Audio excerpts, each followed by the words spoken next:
चलिए गाइस, अब हम देखते हैं जो हमने प्रीवियस लेक्चर में मोलैरिटी पढ़ी और जो मोलैलिटी पढ़ी उनके बीच में क्या रिलेशनशिप हो सकती है।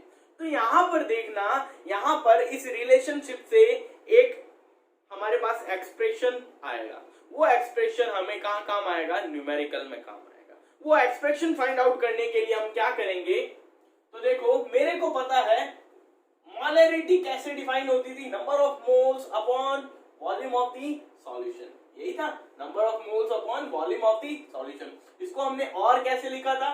Mass of solute upon molecular mass of the solute into VL। अगर यहां पर मेरे को 1000 से मल्टीप्लाई कर दूं मैं यहां, तो इसका मतलब क्वेश्चन में मेरे को किस में दी है? ml में। तो यहां पर मैं ml में पुटअप करूंगा, ये हमने देखा है। ठीक है, अब अगर मोलैलिटी हमें देखूं, मोलैलिटी का फॉर्मूला क्या था? Number of moles upon mass of solvent. यही था, अपॉन मास ऑफ सॉल्वेंट। और इसको हम कैसे देख रहे थे? Mass of solute upon m0 into mass of solvent. ये भी अगर ग्राम में दिया हो तो मेरे को यहाँ 1000 से पहले क्या करना पड़ेगा? मल्टीप्लाई। ये हमने देखा था। तो यहां से देखो मैं क्या करता हूं, यहां से इसी फॉर्मूले से मैं मास ऑफ सॉल्यूट और यहां से मास ऑफ सॉल्वेंट की वैल्यू निकालना चाहता हूं। यहां से मास ऑफ सॉल्यूट और यहां से मास ऑफ सॉल्वेंट। अगर वो निकालूं यहां से मैं मास ऑफ सॉल्वेंट, तो वो मेरे पास क्या आएगा? मास ऑफ सॉल्यूट मैं यहां रखूंगा, ये सारा इधर मल्टीप्लाई होगा, तो क्या होगा? m आएगा 1000। ये तो क्या हुआ? ms की, यानी मास ऑफ सॉल्यूट जिसे हम बोल रहे हैं उसकी वैल्यू। मास ऑफ सॉल्वेंट की वैल्यू अगर मैं यहां से निकालूं तो मेरे पास क्या आएगी? ये किसकी वैल्यू आ गई हमारे पास? m सॉल्वेंट की। तो यहां पर मैंने मान लिया इसको इक्वेशन 1, यानी जो सॉल्यूट का मास है उसको इक्वेशन 1 और जो सॉल्वेंट का मास मेरे पास आया उसको मैंने मान लिया equation 2।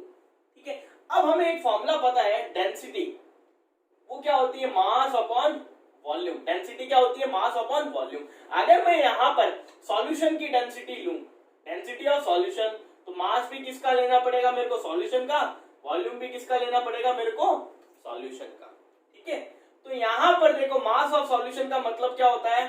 Mass of solute plus mass of solvent plus mass of solvent upon volume of solution. अब यहां पर मैं देखूं तो मेरे पास मास ऑफ सॉल्यूट और मास ऑफ सॉल्वेंट चाहिए, जो मेरे पास आ चुका है, जो मैंने पहले ही निकाल चुका हूं।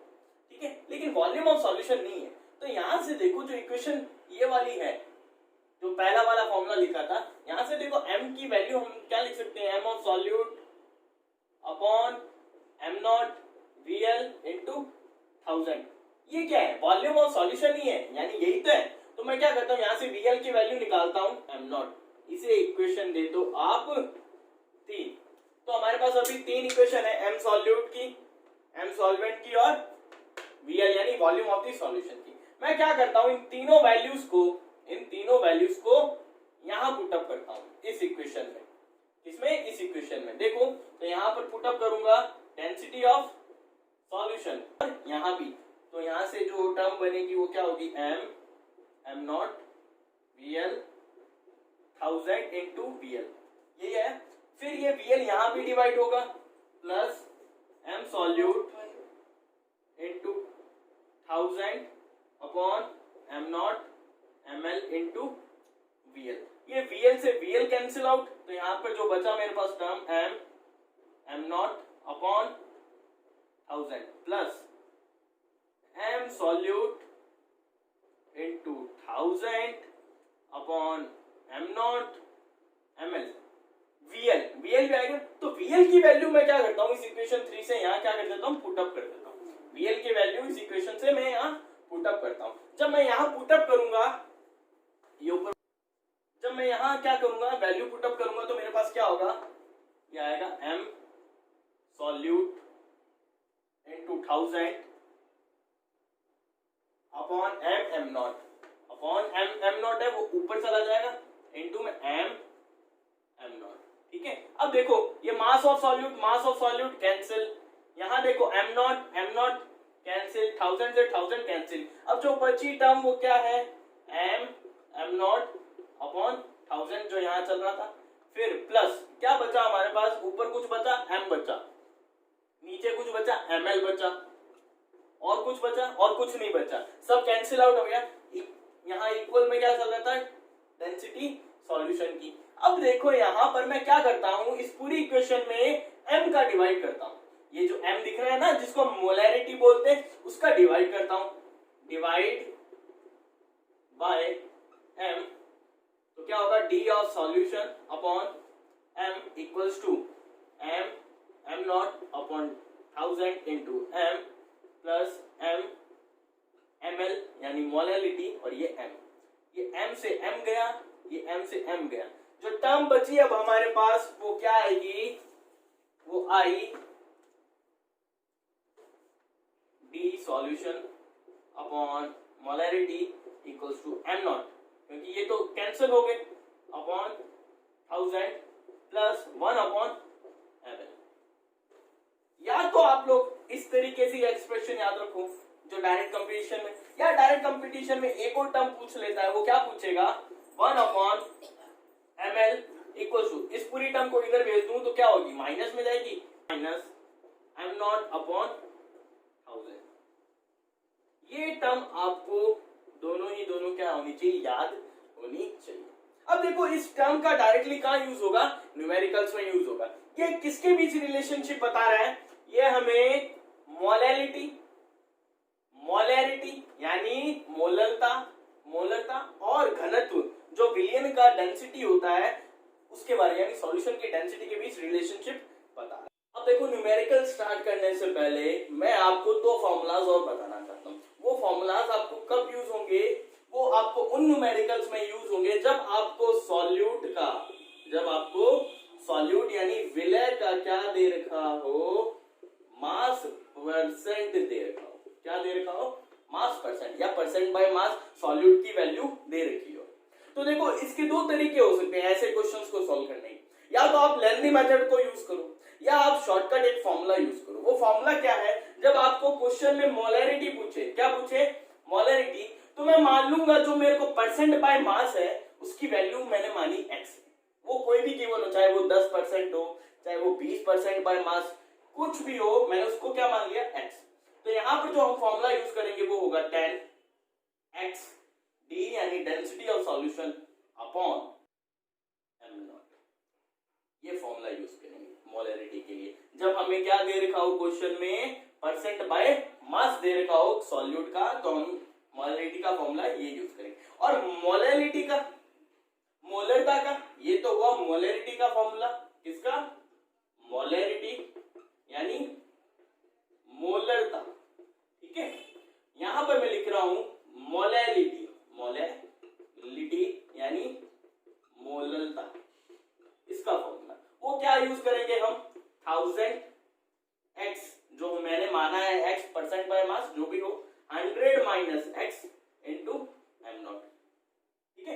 अब हमें पता है m नॉट क्या होता है, m नॉट का मतलब होता है molecular mass of that solute. तो ये दो फॉर्मूले और आपको ध्यान रखने हैं जो हमें क्वेश्चंस में काम आएंगे। अब हम स्टार्ट करते हैं अपने क्वेश्चन।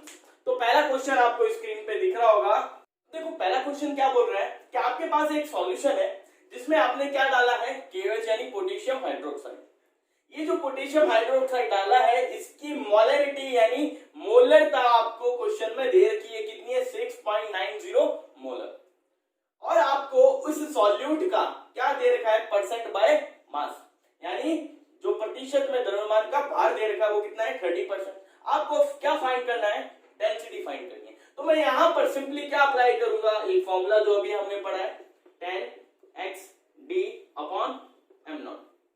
यहां पर x क्या है, परसेंट बाय मास, d क्या है मेरा, डेंसिटी जो मेरे को फाइंड आउट करना है, m नॉट यानी जो सॉल्यूट है उसका क्या है, मॉलिक्यूलर मास। मेरे को क्या फाइंड आउट करनी है, d, तो फॉर्मूला क्या बन जाएगा, m नॉट अपॉन 10x। अब वैल्यू निकालो m नॉट की, m नॉट यानी KOH है, K का 39, ऑक्सीजन का 16, हाइड्रोजन का 8, 40 और ये कितना हो गया 56, ठीक है। तो यहाँ पर वैल्यू पुट अप कर दो, 0.90 इंटू m नॉट, अभी हमने निकाला 56 अपॉन 10 x का कितना है 30, ठीक है। यहां से इसको सॉल्व करो तो आपके पास डेंसिटी की वैल्यू आ जाएगी। ओके, तो इस तरीके से हम क्या करेंगे, इस क्वेश्चन को कर सकते हैं। वरना हम क्या करते हैं, अलग अलग एक जो अगर मेरे को मोलैरिटी निकालनी होती तो मोलैरिटी का फॉर्मूला हमें पता है क्या है, number of moles upon volume of solution. फिर यहाँ पर वॉल्यूम ऑफ सॉल्यूशन की वैल्यू निकालता मैं, density equal to mass upon volume से। तो ये बहुत लेंथी प्रोसेस जाता। इस लेंथी प्रोसेस को फॉलो ना करके हम क्या करेंगे, डायरेक्ट ये अप्लाई करेंगे, ठीक है। देखो जो सेकंड क्वेश्चन है वो आपको स्क्रीन पे दिख रहा होगा। उस सेकंड क्वेश्चन में क्या बोल रहा है कि मेरे पास वाटर था, मैंने उस वाटर में क्या डाला, एसिटिक एसिड डाला। अब एसिटिक एसिड का फॉर्मूला सबको पता है, क्या होता है, CH3COOH। इसका आपको क्या दे रखा है, मॉलिक्यूलर मास, जो आपको निकालने की जरूरत नहीं है। अगर ना भी दे तो हम निकाल सकते हैं। कार्बन कितना होता है, 6 एटॉमिक नंबर होता है, डबल करोगे क्या होगा, एटॉमिक मास तो 12 प्लस 3 हाइड्रोजन प्लस कार्बन, फिर 12, फिर 16 प्लस 16 प्लस 1, ठीक है। इसको जब सॉल्व करोगे 12 बार 24, 16 दूनी 32, 24 प्लस 32 प्लस 4, तो यह आया आपके पास 60 आया, ठीक है। तो ये हम निकाल सकते हैं अगर ना दे तो भी, लेकिन क्वेश्चन में दे रखा है हमें, ठीक है। अब उसने बोला क्या है, जब एसिटिक एसिड इसमें डाला जाता है तो आपको क्या निकालनी है, मोलैलिटी निकालनी है इस सॉल्यूशन की। तो हमने अभी एक फॉर्मूला पढ़ा था, क्या था, 1/ml equals to D by M minus m0 upon 1000। ये रिलेशनशिप पढ़ी थी, इसी को मैं अप्लाई करता हूं यहां पर। तो 1/ml इक्वल्स टू D कितना है मेरे पास, डेंसिटी 1.017 अपॉन m कितना है 2.03, यानी जो मोलैरिटी है वो वैल्यू रहती माइनस m0 मेरे को दे रखा है 60 अपॉन क्या कर दूंगा 1000। इसको सॉल्व करोगे तो मोलैरिटी की वैल्यू जो आएगी आपके पास, आप सॉल्व करके देखना, 2.268 मोलल, ठीक है, ये आएगी वैल्यू। नेक्स्ट क्वेश्चन देखो, पढ़ना पहले आप इसे अच्छी तरीके से और अपने से करने की कोशिश करना कि कैसे अप्लाई करें, यहाँ पर फॉर्मूलाज कैसे अप्लाई करें। देखो इन क्वेश्चंस को करने के लिए आपको फॉर्मूलाज याद करने होंगे, वरना आपको बहुत दिक्कत आने वाली है। मैं पहले ही बोल रहा हूँ, आपको फॉर्मूला अच्छे से याद होने चाहिए, अभी तक हमने जितने भी किए हैं, ठीक है। तो यहाँ पर इस क्वेश्चन में देखना वो क्या बोल रहा है कि हमारे पास KCl था, उसको हमने पानी में डिसॉल्व किया, तो मेरे पास क्या बना, एक सॉल्यूशन। जो सॉल्यूशन बना है उसकी डेंसिटी कितनी अपने को दे रखी है, ठीक है। और मेरे को ये जो सॉल्यूट था, जो KCl था, इसका परसेंट बाय मास दे दिया, कितना, 10%। अब हमें क्या फाइंड आउट करना है, मोलैरिटी और मोलैलिटी दोनों फाइंड आउट करनी है। अब मोलैरिटी और मोलैलिटी दोनों फाइंड आउट करनी है, तो अभी हमने एक फॉर्मूला पढ़ा भी है, 1/ml equals to D by M minus m0 upon 1000, ये फॉर्मूला पढ़ा है। अब तुम लोग सोचो कि इस फॉर्मूले में मैं अप्लाई कर सकूं, तो यहां पर देखो दोनों फाइंड आउट करने, m और ml और m। एक आपके पास इक्वेशन है जिसमें दो अननोन क्वांटिटीज है, आप यहां से फाइंड ही नहीं कर सकते। तो आपको क्या करना पड़ेगा, मैंने अभी दो फॉर्मूले और बताए हैं आपको। m का क्या था, 10xd, x यानी जब आपको परसेंट बाय मास दे रखा हो, अपॉन mnet, और ml का क्या बताया, 1000 x upon 100 minus x into m0। तो ये फॉर्मूले हम क्या करेंगे, यहां से अप्लाई करेंगे, यहां से m और m0 की क्या कर सकते हैं, हम वैल्यू इजीली फाइंड आउट कर सकते हैं, ठीक है। तो देखो हम कैसे करते हैं, 10 x कितना है मेरे पास, 10% इंटू d कितनी है, 1.06 अपॉन m0 निकालना पड़ेगा, m0 निकालो, m0 पोटेशियम 39, क्लोरीन 35.5, इसको ऐड करोगे तो आएगा 74.5, यही आएगा। तो यहां से 74.5, इसको सॉल्व करना है, एक वैल्यू आएगी इंटू 10 अपॉन 100 माइनस 10 इंटू 74.5। अब इसको सॉल्व करोगे तो यहां से एक वैल्यू आएगी, ये वैल्यू क्या आएगी, 1.42, और ये आएगी 1.491, ठीक है। आप सॉल्व करके निकालना, ये वैल्यूज आएगी। तो यहां से मेरे पास क्या आ गई, मोलैरिटी और मोलैलिटी दोनों की वैल्यूज आ गई।